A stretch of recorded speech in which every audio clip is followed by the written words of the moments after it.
በስመ አብ ወወልድ ወመንፈስ ቅዱስ አሐዱ አምላክ አሜን። የተወደዳችሁ የክርስቶስ ቤተሰቦች የእመቤታችን የቅድስት ድንግል ማርያም የቃል ኪዳን ልጆች እንዲሁም የቅዱሳን ሁሉ ወዳጆች ሰላም እግዚአብሔር ከሁላችሁም ጋር ይሁን። እንደምን ቆያችሁ? እንደምን አረፈዳችሁ? በቸርነቱና በፍቅሩ ሁላችንንም የጠበቀንና እስከዚህ ዕለት እስከዚህ ሰዓት ድረስ ያደረሰን የአባቶቻችን የቅዱሳን አምላክ ልዑል እግዚአብሔር ስሙ ለዘላለም የተመሰገነ ይሁን። የተወደዳችሁ የክርስቶስ ቤተሰቦች እንደ አምላካችን እንደ እግዚአብሔር ቅዱስ ፈቃድ በዛሬው ትምህርታችን በቅዱሳን ስም ክፎች አጋንንት ከሰው ላይ ሊወጡ ይችላሉን በሚል ጥያቄ መነሻነት እንማማራለን።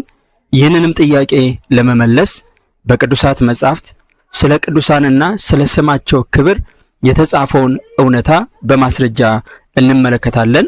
አምላካችን እግዚአብሔር የቃሉን ምስጢር ለሁላችንም ይገልጽልንና ቅዱሳት መጻሕፍትን እንድናውቅ እንድንረዳ አስተዋይ ልቦናን ለሁላችንም ይሰጠን ዘንድ ቅዱስ ፈቃዱ ይሆንልን።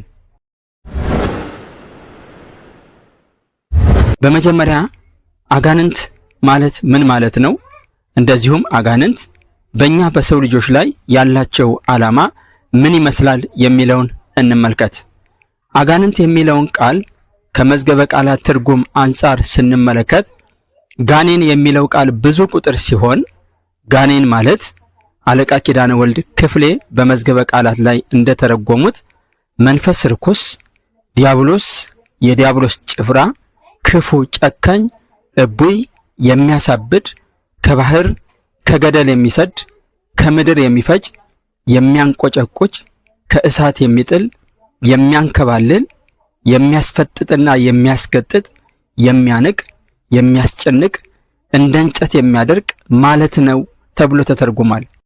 አለቃ ኪዳነ ወልድ ክፍሌ ይህንን ብቻ ሳይሆን ባለመጣፎች ግን ሩቅ፣ ውዱቅ፣ ጥንብ፣ ሻጋታ ይሉታል ብለው ተርጉመዋል።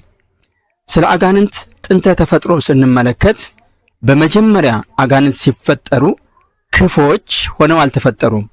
ነገር ግን እንደ ቅዱሳን መላእክት ብሩሃንና ንጹሃን ተደርገው የተፈጠሩ የነበሩ ሲሆን በኋላ ግን ሳጥናኤል የመላእክት አለቃ የሆነው በእግዚአብሔር ላይ በማመፁ ምክንያት እነርሱም አብረው የእርሱን ፈለግ ስለተከተሉና አመፀኞች ስለነበሩ ሊወርቁ ችለዋል። ይህንም በተመለከተ በቅዱሳት መጻሕፍት ውስጥ የተጻፉ ማስረጃዎችን ማግኘት እንችላለን።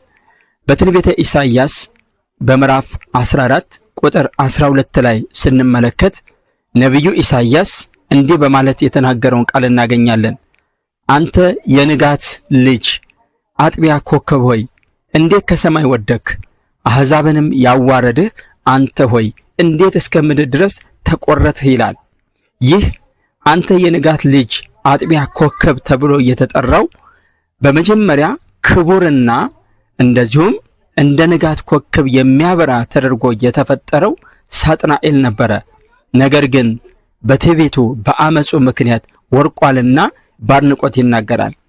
በዮሐንስ ራእይ በምዕራፍ 12 ቁጥር 9 ላይም ስንመለከት እንደዚህ የሚል ቃል እናገኛለን። ዓለሙንም ሁሉ የሚያስተው ዲያብሎስና ሰይጣን የሚባለው ታላቁ ዘንዶ እርሱም የቀደመው እባብ ተጣለ፣ ወደ ምድር ተጣለ፣ መላእክቱም ከእርሱ ጋር ተጣሉ ይላል። እንደዚሁም ይሁዳ በመልእክቱ ቁጥር 6 ላይ እንደዚህ ብሏል። መኖሪያቸውንም የተዉትን እንጂ የራሳቸውን አለቅነት ያልጠበቁትን መላእክት በዘላለም እስራት ከጨለማ በታች እስከ ታላቁ ቀን ፍርድ ድረስ ጠብቋቸዋል ይላል። እነዚህ እስካሁን ድረስ የተመለከትናቸው የመጽሐፍ ቅዱስ ክፍሎች በመጀመሪያ ቅዱሳን ሆነው ተፈጥረው የነበሩ ነገር ግን በኋላ ክብራቸውን ያልጠበቁ በመሆናቸው ምክንያት የወደቁትን መላእክትን ያመለክታል። ስለዚህም እነዚህ የወደቁ መላእክት አጋንንት፣ ሰይጣናት፣ ክፉዎች መናፍስት እየተባሉ ይጠራሉ። መጽሐፍ ቅዱስ ስለ እነዚህ ስለ አጋንንት መኖርና ስለ ስራቸው አጋንንት የሚለውን ቃል በቀጥታ ተጠቅሞ ጽፎ እናገኛለን። በኦሪት ዘዳግም በምዕራፍ 32 ቁጥር 17 ላይ እንደዚህ ይላል። እግዚአብሔር ላልሆኑ አጋንንት ለማያውቋቸውም አማልክት በቅርብ ጊዜ ለተነሱ ለአዲሶች አባቶቻቸውም ላልፈሯቸው አማልክት ሰው ይላል።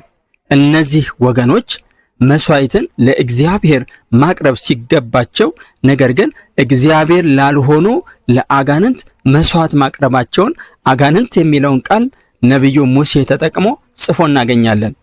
በሉቃስ ወንጌል በምዕራፍ 10 ከቁጥር 17 እስከ 20 ላይ ደግሞ ስንመለከት ሰብአውም ተመልሰው ጌታ ሆይ አጋንንትስ እንኳ በስምህ ተገዝተውልናል አሉት። እንዲህም አላቸው፣ ሰይጣንን እንደ መብረቅ ከሰማይ ሲወርቅ አየሁ። እነሆ እባቡንና ጊንጡን ትረግጡ ዘንድ በጠላትም ኃይል ሁሉ ላይ ሥልጣን ሰጥቻችኋለሁ፣ የሚጎዳችሁም ምንም የለም። ነገር ግን መናፍስት ስለተገዙላችሁ በዚህ ደስ አይበላችሁ፣ ስማችሁ ግን በሰማያት ስለተጻፈ ደስ ይበላችሁ ብሏል።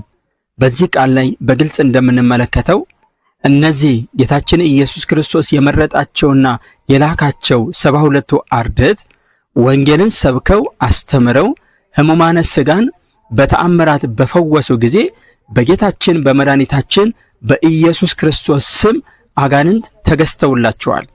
ስለዚህም ይሄ ታላቅ ነገር መስሎ ስለታያቸውና ደስ ስላላቸው አጋንንትስ እንኳ በስም ተገዝተውልናል ብለውታል። በጌታችን በኢየሱስ ክርስቶስ ስም እነዚህ አጋንንት ለእግዚአብሔር አገልጋዮች በሚገባ ይገዛሉ።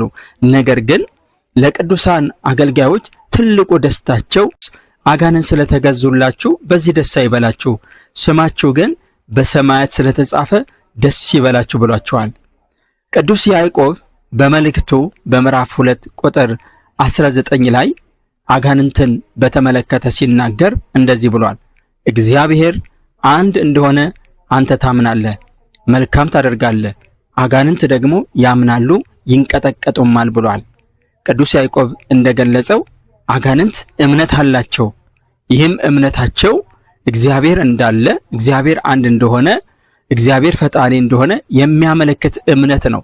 ነገር ግን እምነታቸው በስራና በመታዘዝ የሚገለጥ ባለመሆኑ አጋንንት እምነት አላቸው ስለተባለ የሚድኑ ናቸው ማለት አይደለም። ቅዱሳን አባቶቻችን ሐዋርያት ክፉዎች በሆኑ በእነዚህ አጋንንት ላይ ሥልጣን ተሰጥቷቸዋል። በማቴዎስ ወንጌል በምዕራፍ 10 ቁጥር 1 ላይ ስንመለከት 12ቱን ደቀ መዛሙርቱን ወደ እርሱ ጠርቶ እንዲያወጧቸው በርኩሳን መናፍስት ላይ ሥልጣን ሰጣቸው ይላል። ቅዱሳን አባቶቻችን ሐዋርያት በድውያን ላይ እንደዚሁም በርኩሳን መናፍስት ላይ ሥልጣን ተሰጥቷቸዋል። በዚህም ሥልጣን መሰረት ብዙ ተአምራትን በማድረግ ሕሙማነ ሥጋን በተአምራት ሕሙማነ ነፍስን በትምህርት ፈውሰዋል።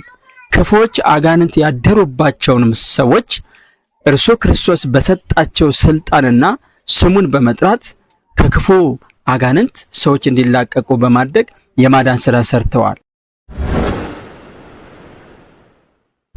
የአጋንንት ዋና ዓላማቸው በሰው ልጆች ላይ ምንድን ነው የሚለውን ስንመለከት የመጀመሪያው ሰዎችን በደዌ ማሰቃየት ነው።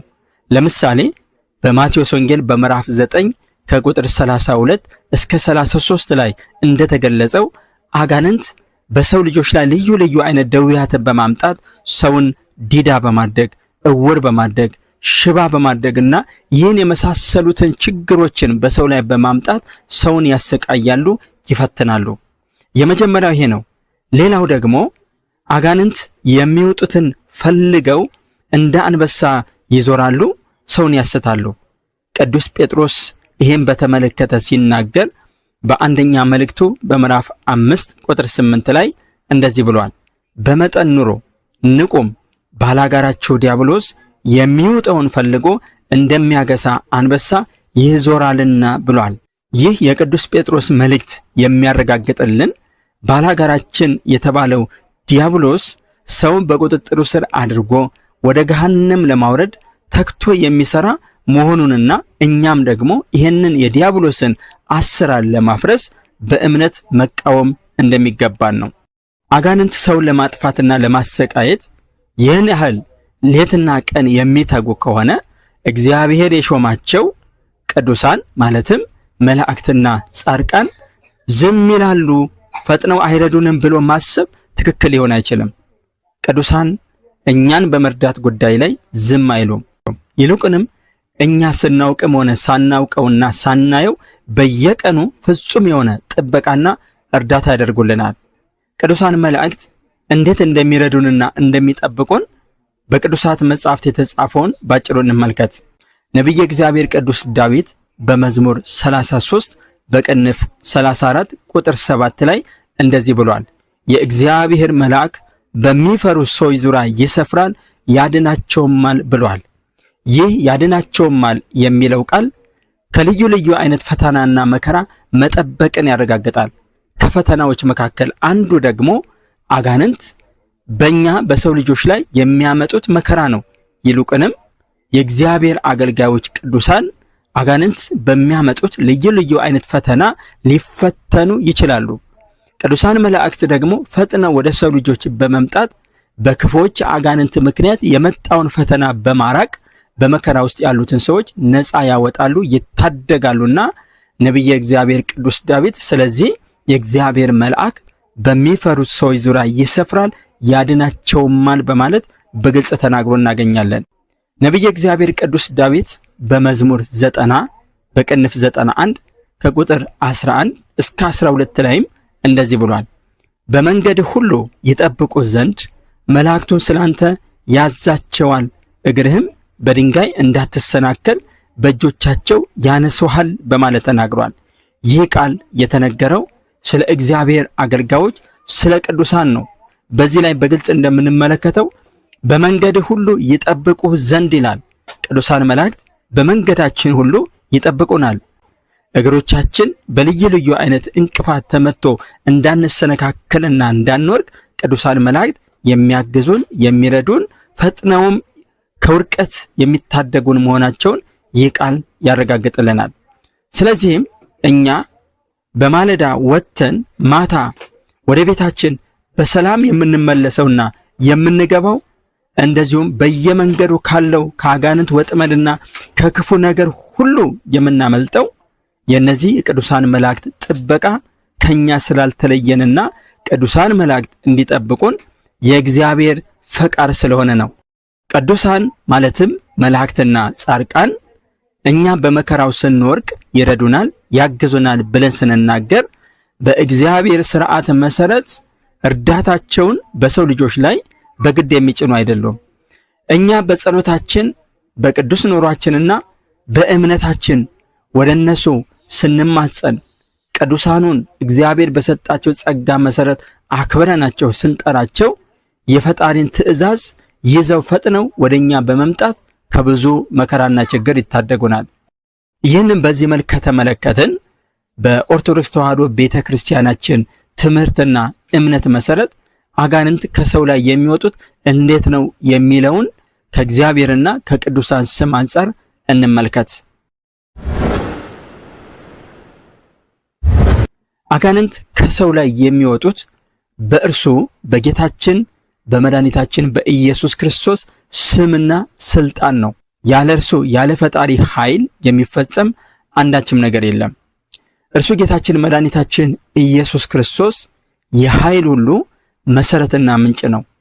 በክርስትናችን ትምህርት መሰረት አጋንንትን የማዘዝ የማስወጣትና የመቅጣት ፍጹም ስልጣን ያለው እርሱ እግዚአብሔር አምላካችን ጌታችን መድኃኒታችን ኢየሱስ ክርስቶስ ነው። ቅዱሳን በምድራዊ ሕይወታቸው ሳሉም ሆነ ከዚህ ዓለም በሞት ከተለዩ በኋላም በጸሎታቸው አጋንንትን የሚያወጡት በእርሱ በጌታችን በመድኃኒታችን በኢየሱስ ክርስቶስ ስም በማዘዝና እርሱ በሰጣቸው ጸጋና ስልጣን መሰረት ነው። ለምሳሌ ሐዋርያው ቅዱስ ጳውሎስ በሐዋርያት ሥራ በምዕራፍ 16 ቁጥር 18 ላይ እንደተገለጸው የሟርተኝነት መንፈስ ያደረባትን ሴት ሲፈውሳትና በእሷ አድሮ ያለውን ክፉ ጋኔንን ሲያስወጣ በኢየሱስ ክርስቶስ ስም ከእርሷ እንድትወጣ አዝሃለሁ በማለት ሴቲቱን ከርኩስ መንፈስ ነፃ እንድትወጣ አድርጓታል። ስለዚህ ቅዱሳን አባቶቻችን ሐዋርያት ከሰው ልጆች ላይ አጋንንትን ሲያስወጡ የእርሱን የጌታችን የመድኃኒታችን የኢየሱስ ክርስቶስን ስም በመጥራትና በስሙ አዝሃለሁ በማለት ነበረ። ይህም ብቻ ግን አይደለም። በሌላ የመጽሐፍ ቅዱስ ክፍል ላይ ስንመለከት እርሱ ጸጋውን ስልጣኑን ሰጥቷቸዋልና በተለያየ አይነት መንገድ ከሰው ልጆች ላይ አጋንንት እንዲርቁ ሲያደርጉ እናገኛለን። ቅዱሳን አባቶቻችን ሐዋርያት እንደዚህ አጋንንትን በጌታችን በመድኃኒታችን በኢየሱስ ክርስቶስ ስም እንዳስወጡ ከተረዳን በቅዱሳን ስም ሲባል ምን ማለት ነው የሚለውን እንመልከት።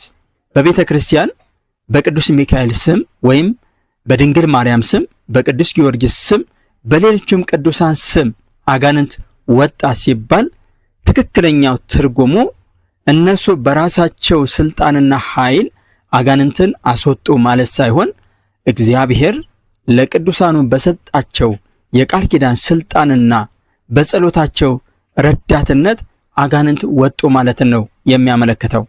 እግዚአብሔር አምላካችን ለቅዱሳን የሰጣቸው ልዩ ክብር አለ። የሰጣቸውም ቃል ኪዳን አለ። ስምህን የጠራውን ስምሽን የጠራውን በስሜ የተማጸነውን በስምሽ የተማጸነውን እምርልሻለሁ እምርልሃለሁ በማለት የገባላቸው ቃል ኪዳን የሰጣቸውም ደግሞ ጸጋ አለ። በዚህ መሰረት የቅዱሳኑ ስም ሲጠራ አጋንንቱ የሚደነግጡትና የሚወጡት ያ የቅዱሳኑ ስም ከእግዚአብሔር የተሰጣቸውን ክብርና የቃል ኪዳንን ኃይል ስለሚወክል ነው። ስለዚህ አጋንንት ከእግዚአብሔር የሆነውንና የእግዚአብሔር የሆነውን የመቋቋም አቅም የላቸውም። በዚህ መነሻነት ክፎች አጋንንት በቅዱሳኑ ስም ይገሰጻሉ ስንል እግዚአብሔር ስማቸውን ከማክበሩ ጋር የተያዘ ሆኖ እናገኛለን።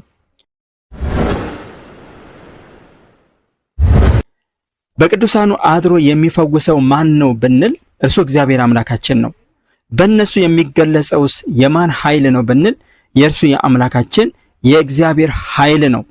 በእነሱ የሚፈጸመው ነገር በሙሉ ከእግዚአብሔር ከአምላካችን ጋር የተያያዘና እርሱ በሰጣቸው ቃል ኪዳን መሰረት የሚፈጸም ነው። አጋንንት ለቅዱሳን ይገዛሉ።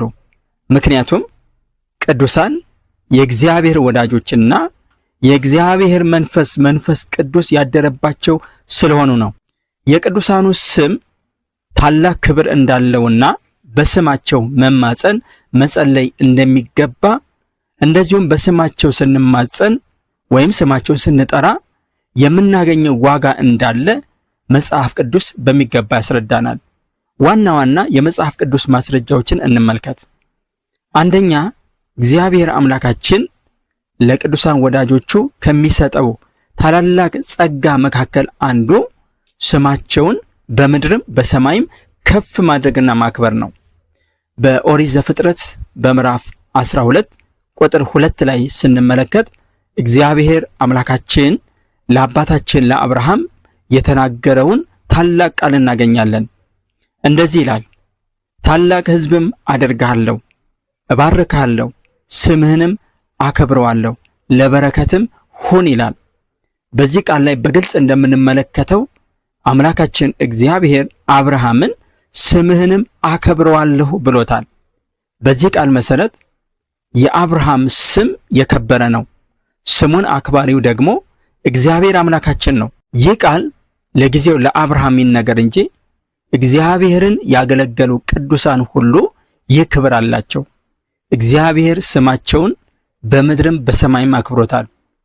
በምድርም በሰማይም እግዚአብሔር ያከበረው ስማቸው ደግሞ ውድቋን በሆኑ በአጋንንት ዘንድ የሚያስፈራና የሚያስደነግጥ ይሆናል። ምክንያቱም ስማቸውን አክባሪው እግዚአብሔር በመሆኑ። በሁለተኛ መጽሐፈ ሳሙኤል ምዕራፍ 7 ቁጥር 9 ላይ ስንመለከት ለንጉሡ ለቅዱስ ዳዊት እንዲህ ተብሎ እናገኛለን። በሄድክበትም ሁሉ ካንተ ጋር ነበርኩ፣ ጠላቶችህንም ሁሉ ከፊትህ አጠፋው፣ በምድርም ላይ እንዳሉ እንደ ታላላቆቹ ስም ታላቅ ስም አደርግልሃለሁ የሚል ቃል እናገኛለን። ይህን አድራጊው እግዚአብሔር አምላካችን ነው። እግዚአብሔር የአገልጋዮቹን የቅዱሳኑን ስም ከፍ ያደርገዋል። ይህ ከፍታ ደግሞ አጋንንትን ሁሉ የሚያስጨንቅና የሚያስደነግጥ ይሆናል ማለት ነው። ሁለተኛ፣ እግዚአብሔር ራሱን በቅዱሳኑ ስም ጠርቶ እናገኛለን። ይህም በተመለከተ በኦሪት ዘጸአት በምዕራፍ 3 ቁጥር 15 ላይ እንደዚህ የሚል ቃል እናገኛለን። እግዚአብሔርም ደግሞ ሙሴን አለው፣ ለእስራኤል ልጆች እንዲህ ትላለህ፣ የአባቶቻችሁ አምላክ የአብርሃም አምላክ የይስሐቅም አምላክ የያዕቆብም አምላክ እግዚአብሔር ወደ እናንተ ላከኝ። ይህ ለዘላለሙ ስሜ ነው፣ እስከ ልጅ ልጅ ድረስም መታሰቢያዬ ይህ ነው ብሏል። እግዚአብሔር ስሙ ያህዌ ነው፣ እግዚአብሔር ነው። ስሜ እግዚአብሔር ነው ወይም ደግሞ ያህዌ ነው ብቻ ሳይሆን የአብርሃም አምላክ የይስሐቅም አምላክ የያዕቆብም አምላክ ብሎ የጠራበት ስሙን ከነርሱ ስም ጋር ያያያዘበት ምክንያት አለው። እግዚአብሔር የቅዱሳኑ ስም ከራሱ ስም ጋር አያይዞ ለዘላለም መታሰቢያ ነው ማለቱ ለቅዱሳኑ ስም የሰጠውን እጅግ የላቀ ክብርን ያረጋግጥልናል። ሶስተኛ የጻድቅ ስም ወይም ደግሞ መታሰቢያ ለበረከት መሆኑን መጽሐፍ ቅዱስ በግልጽ ይነግረናል። ይህንንም ለመረዳት በመጽሐፈ ምሳሌ ምዕራፍ 10 ቁጥር 7 ላይ የተጻፈውን ቃል እንመልከት። እንደዚህ ይላል፣ የጻድቅ መታሰቢያ ለበረከት ነው፣ የኃጥአን ስም ግን ይጠፋል ይላል። የሚጠፋው የኃጥአን ስም ነው። የቅዱሳኑ ስምና መታሰቢያቸው ግን ለበረከት ሆኖ ይቀጥላል። እንደዚሁም ነቢየ እግዚአብሔር ቅዱስ ዳዊት በመዝሙሩ መዝሙር 111 በቅንፍ 112 ቁጥር 6 ላይ እንደዚህ ብሏል፣ ጻድቅ ለዘላለም አይታወክም፣ የጻድቅ መታሰቢያ ለዘላለም ይኖራል ብሏል። የጻድቅ መታሰቢያ ለዘላለም ይኖራል በሚለው ቃል ውስጥ የቅዱሳኑን ስማቸውን፣ ክብራቸውን እናገኛለን። ምክንያቱም መታሰቢያ ብለን ካልን እነዚህ ነገሮችን ሁሉ የሚያጠቃልል በመሆኑ ማለት ነው። አራተኛ በቅዱሳን ስም የሚደረግ መልካም ነገር ወይም ደግሞ በቅዱሳኑ ስም ሌላው የሚሰጥ ነገር የሚያስገኘው ሰማያዊ ዋጋ አለ። ይህን በተመለከተ ያስተማረን ራሱ ጌታችን መድኃኒታችን ኢየሱስ ክርስቶስ ነው። በማቴዎስ ወንጌል በምዕራፍ 10 ከቁጥር 41 እስከ 42 ላይ የተጻፈውን ቃል እንመልከት። እንደዚህ ይላል፣ ነቢይን በነቢይ ስም የሚቀበል የነቢይን ዋጋ ይወስዳል፣ ጻድቅንም በጻድቅ ስም የሚቀበል የጻድቅን ዋጋ ይወስዳል። ማንም ከነዚህ ከታናናሾቹ ለአንዱ ቀዝቃዛ ጽዋ ውሃ ብቻ በደቀ መዝሙር ስም የሚያጠጣ እውነት እላችኋለሁ ዋጋው አይጠፋበትም ብሏል። እዚህ ላይ በነቢይ ስም፣ በጻድቅ ስም ወይም በደቀ መዝሙር ስም የሚለው ሐረግ የሚያሳየው የእነዚያን ቅዱሳንን ማንነትንና እግዚአብሔር የሰጣቸውን ክብር ነው። ስለዚህም ይህንን እግዚአብሔር የሰጣቸውን ክብር በሚገባ አውቆ በስማቸው መልካም ነገርን ያደረገ ሰው በፈጣሪ ዘንድ ዋጋው ከፍ ያለ መሆኑን ያረጋግጥልናል። አምስተኛ እግዚአብሔር አምላካችን ለቅዱሳኑ የሰጣቸው ታላቅ የሆነ ቃል ኪዳንና ተስፋ አለ። ይህም በተመለከተ በትንቢተ ኢሳይያስ በምዕራፍ 56 ከቁጥር 5 ጀምሮ የተጻፈው እንመልከት። እንደዚህ ይላል ቃሉ፣ በቤቴና በቅጥሬ ውስጥ ከወንዶችና ከሴቶች ልጆች ይልቅ የሚበልጥ መታሰቢያና ስም እሰጣችኋለሁ፣ የማይጠፋም የዘላለም ስም እሰጣችኋለሁ ብሏል። ይህን የተናገረ አምላካችን እግዚአብሔር ነው። እግዚአብሔር አምላካችን ለቅዱሳኑ ይህን ያክል ክብርና ስም በቤቱና በቅጥሩ ሰጥቷቸዋል። ይህ የቅዱሳኑ ስም ደግሞ እግዚአብሔር የሰጣቸውን ክብርና ጸጋ የሚያመለክትና እንደዚሁም ስማቸው ሲጠራ እነሱ እግዚአብሔርን እንዴት እንዳገለገሉት፣ እግዚአብሔርን በእነሱ እንዴት እንደተገለገለ፣ በእነሱ ላይ አድሮ እግዚአብሔር ታላላቅ ነገሮች እንዳደረገ ስለሚታሰብ ይህ ለአጋንንት የሚያስፈራና የሚያስደነግጥ ይሆንባቸዋል። በአጠቃላይ የቅዱሳንን ስም የምናከብረው ወይም የምንጠራው እነሱ ራሳቸው አምላክ ስለሆኑ ሳይሆን እግዚአብሔር ራሱ ስማቸውን ስላገነነው የጻድቅ መታሰቢያ ለበረከት ነው ስላለንና በስማቸው ለሚደረግ መንፈሳዊ ተጋድሎ ሁሉ ሰማያዊ ዋጋን ስላዘጋጀ ነው። ስለዚህም የቅዱሳኑ ስም ሲከበር ባለቤቱ እግዚአብሔር ይከብራል። የቅዱሳኑ ስም መናቅ ደግሞ እግዚአብሔርን መናቅ ይሆናል። በቅዱሳን ስም አጋንንት አይወጡም የሚሉ ወገኖች እነዚህን እስካሁን ድረስ የዘረዘርናቸውን መጽሐፍ ቅዱስን መሰረት ያደረጉ ትምህርቶችን በጥልቀት መረዳት ያልቻሉ ናቸው። በመጽሐፍ ቅዱስ ትምህርት መሰረት የሚኖር ሰው ይህንን እውነት ይረዳል፣ ለቅዱሳኑም ስም ተገቢውን ክብር ይሰጣል። በቅዱሳን ስም ሲባል ቅዱሳኑ የራሳቸው መለኮታዊ ኃይል ኖሯቸው አጋንንትን ያዛሉ ማለት አይደለም። በመጽሐፍ ቅዱስ ስም የባለቤቱ ማንነት፣ ስልጣንና ውክልናን ያሳያል። እግዚአብሔር ለቅዱሳኑ ቃል ኪዳን ሰጥቷቸዋልና የቅዱሳኑ ስም ሲጠራ አጋንንት የሚደነግጡት ለሰዎቹ ስጋዊ ማንነት ሳይሆን በቅዱሳኑ አድሮ ሥራ ለሚሰራውና ቅዱሳኑን ላከበረው ስማቸውን ከፍ ላደረገው ለእግዚአብሔር ኃይልና ለዚያ እግዚአብሔር ለሰጣቸው ቃል ኪዳን ነው። እግዚአብሔር አምላካችን ለአብርሃም ስምን ታላቅ አድርገዋለሁ በኦሪት ዘፍጥረት በምዕራፍ 12 ቁጥር 2 ላይ ታማኝ ለሆኑ አገልጋዮቹም የማይጠፋ የዘላለም ስም እሰጣችኋለሁ በትንቢተ ኢሳይያስ ምዕራፍ 56 ቁጥር 5 ላይ ይህንን ሁሉ ያለው ራሱ እግዚአብሔር በመሆኑ ቅዱሳንን ማክበርና ስማቸውን መጥራት ራሱን እግዚአብሔርን ማክበር ነው። ሁለተኛ ጌታችን መድኃኒታችን ኢየሱስ ክርስቶስ በወንጌል ላይ የቅዱሳኑን ስም መጥራትና በእነሱ ስም መንፈሳዊ ነገርን ማድረግ ሰማያዊ ኃይልና ዋጋ እንዳለው በግልጽ ተናግሯል። በማቴዎስ ወንጌል ምዕራፍ 10 ቁጥር 41 ላይ እንደተመለከትነው ነቢይን በነቢይ ስም የሚቀበል የነቢይን ዋጋ ይወስዳል፣ ጻድቅንም በጻድቅ ስም የሚቀበል የጻድቅን ዋጋ ይወስዳል ብሏል። እዚህ ላይ ጌታችን መድኃኒታችን ኢየሱስ ክርስቶስ በእኔ ስም ብቻ ሳይል የቅዱሳኑን የነቢያቱን የጻድቃኑን ስም ለይቶ መጥቀሱ ለቅዱሳን ስም እርሱ የሰጣቸውን ክብር በሚገባ ያስረዳል። ሶስተኛ የቅዱሳኑ ጥላና ልብስ እንኳን ሳይቀር አጋንንትን ያወጣ እንደነበረ መጽሐፍ ቅዱስ ይነግረናል። አንዳንድ ሰዎች ቅዱሳን በሕይወት እያሉ በክርስቶስ ስም አጋንንትን አውጥተዋል እንጂ በራሳቸው ስም አልሰሩም የሚል መከራከሪያን ያቀርባሉ። እውነት ነው፣ ቅዱሳን በጌታችን በመድኃኒታችን በኢየሱስ ክርስቶስ ስም አጋንንትን አውጥተዋል። ነገር ግን እግዚአብሔር የቅዱሳኑን ታማኝነት አይቶ የእነርሱን ማንነትና መታሰቢያን እንኳን ሳይቀር የኃይሉ መገለጫ አድርጎታል። ለምሳሌ የቅዱስ ጴጥሮስን ጥላ እንመልከት። በሐዋርያት ሥራ በምዕራፍ 5 ከቁጥር 15 እስከ 16 ላይ ተጽፎ እንደምንመለከተው ጴጥሮስ ሲያልፍ ጥላውን ቢሆን ከነሱ አንዳንዱን ይጋርድ ዘንድ ድውያንን ወደ አደባባይ አውጥተው በአልጋና በወሰካ ያኖሯቸው ነበር ይላል።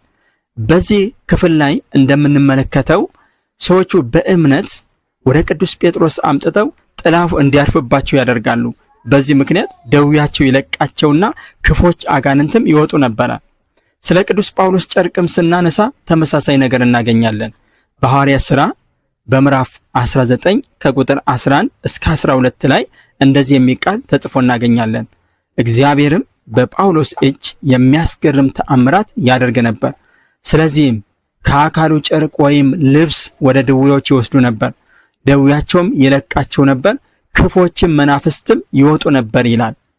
እዚህ ላይ ክፎች መናፍስት የወጡትና የለቀቁት ጳውሎስ በአካል ቆሞ በኢየሱስ ክርስቶስ ስም በማለት ስላዘዘ ሳይሆን የጳውሎስ ንብረት የሆነው ጨርቅ በእነዚህ አጋንንት ባደሩባቸው ሰዎች አካል ላይ በማረፉ ብቻ ነው።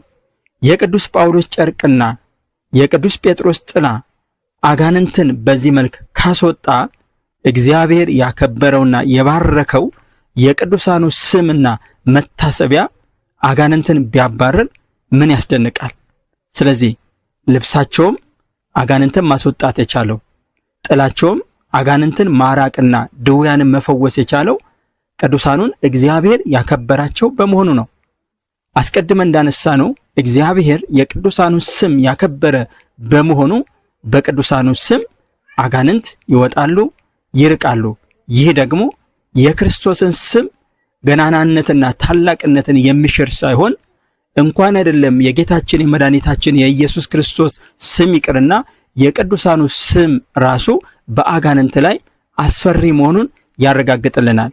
የአገልጋዮቹ ስም ይህን ያክል በአጋንንት ላይ አስፈሪና አስደንጋጭ ከሆነ የእርሱ ስምማ በእምነት ለሚጠሩት ለሚማጸኑት ምን ያክል ኃይል ያለበትና የሚገለጽበት መሆኑን መረዳት ይቻላል። ይቻላል። ሌላው በኤልሳ አጽም የተፈጸመውን ተአምር ስንመለከት እግዚአብሔር ቅዱሳን በሕይወተ ሥጋ ሳሉ ብቻ ሳይሆን ከሞቱም በኋላ የቅዱሳኑ በሆነው በአካላቸው በማንነታቸው ላይ እግዚአብሔር ታላቅ ነገር እንደሚሰራ ያረጋግጥልናል። በሁለተኛ መጽሐፈ ነገሥት በምዕራፍ 13 ከቁጥር 20 እስከ 21 ላይ የተጻፈውን ስንመለከት እንደዚህ ይላል። ኤልሳዕም ሞተ፣ ቀበሩትም። ከሞዓብም አደጋ ጣዮች በየዓመቱ ወደ ሀገሩ ይገቡ ነበር። ሰዎችም አንድ ሰው ሲቀብሩ አደጋ ጣዮችን አዩ። ሬሳውንም በኤልሳ መቃብር ጣሉት። የኤልሳዕንም አጥንት በነካ ጊዜ ሰውየው ድኖ በእግሩ ቆመ ይላል። እዚህ ላይ ልናስተውለው የሚገባን ታላቅ ነገር ነቢዩ ኤልሳ በሕይወት በነበረበት ጊዜ በጸሎት የሞተ ሰው አስነስቶ ነበር። ነገር ግን እግዚአብሔር ይህ ነቢይ ካረፈም በኋላ በእርሱ ስራውን ይሰራልና የእግዚአብሔር ስራ በቅዱሳኑ የሚቋረጥ ባለመሆኑ ለቅዱሳን የተሰጣቸውም ጸጋ በሕይወተ ሥጋ ሳሉ ብቻ ሳይሆን ከሞቱም በኋላ በመሆኑ በአጽሙ በኩል ሞት ማስነሳት ችሏል። ይህ የቅዱሳን ጸጋና ክብር ከሞት በኋላም እንደማይለያቸውና አጥንታቸውም የእግዚአብሔር ኃይል የሚገለጥበት ቅዱስ መሆኑን ያረጋግጥልናል። ሌላው ደግሞ እግዚአብሔር ራሱ በቅዱሳኑ ስም የሚቀርብ ልመናን የሚቀበል መሆኑ ለቅዱሳኑ እግዚአብሔር የሰጣቸውን ታላቅ የሆነ ክብርን ያረጋግጣል። ይህን ለመረዳት በኦሪት ዘጸአት በምዕራፍ 32 ከቁጥር 13 እስከ 14 ላይ የተጻፈውን እንመልከት። እንደዚህ ይላል። ባሪያዎችህን አብርሃምን፣ ይስሐቅን፣ ያዕቆብን አስብ፣ እግዚአብሔርም በሕዝቡ ላይ ሊያደርግ ስላሰበው ክፋት ራራ ይላል። በዚህ ላይ በግልጽ እንደምንመለከተው ነቢዩ ሙሴ እግዚአብሔርን የተማጸነው የእነዚህን ቅዱሳንን የአብርሃምን፣ የይስሐቅን፣ የያዕቆብን ስም ጠርቶ ነበር። እግዚአብሔርም በእነዚህ በቅዱሳኑ ስም የቀረበውን ተማጽኖና በስማቸው የቀረበውን ጸሎት ተቀብሎ ለሕዝቡ እንደራራላቸው በግልጽ መጽሐፍ ቅዱስ ይነግረናል።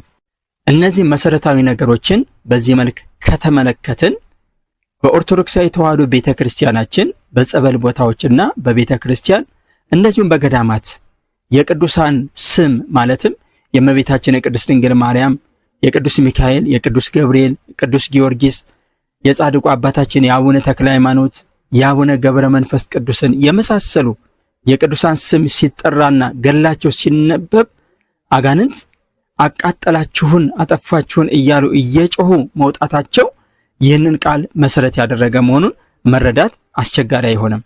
ስለዚህ ይህ የሚሆነው ቅዱሳኑ ከአምላክ ባገኙት የቃል ኪዳን ክብር ምክንያት አጋንንትን የመርገጥና የመቅጣት ስልጣን ቅዱሳን ስላላቸው መሆኑን መገንዘብ ያስፈልጋል። ስለዚህም በቅዱሳን ስም አጋንንት ይወጣሉ ስንል ቅዱሳኑን ፈጣሪዎች አድርገን ሳይሆን ባለ ቃል ኪዳኖችና ከእግዚአብሔር ከአምላካችን ጸጋና ስልጣን የተሰጣቸው በመሆናቸው ነውና ይህንን አውቀን ለቅዱሳኑ ስም ለተሰጣቸው ቃል ኪዳን ተገቢውን ክብር እንድንሰጣቸው ያስፈልገናል። ያስተማረን የመከረን አምላካችን እግዚአብሔር ስሙ ለዘላለም የተመሰገነ ይሁን። የእናታችን የእመቤታችን የቅድስት ድንግል ማርያም አማላጅነቷ የቅዱሳን የጻድቃን የሰማዕታት የነቢያት የሐዋርያት የቅዱሳን መላእክት ተራዳይነታቸው አይለየን። ወስብሐት ለእግዚአብሔር። ይቆየን።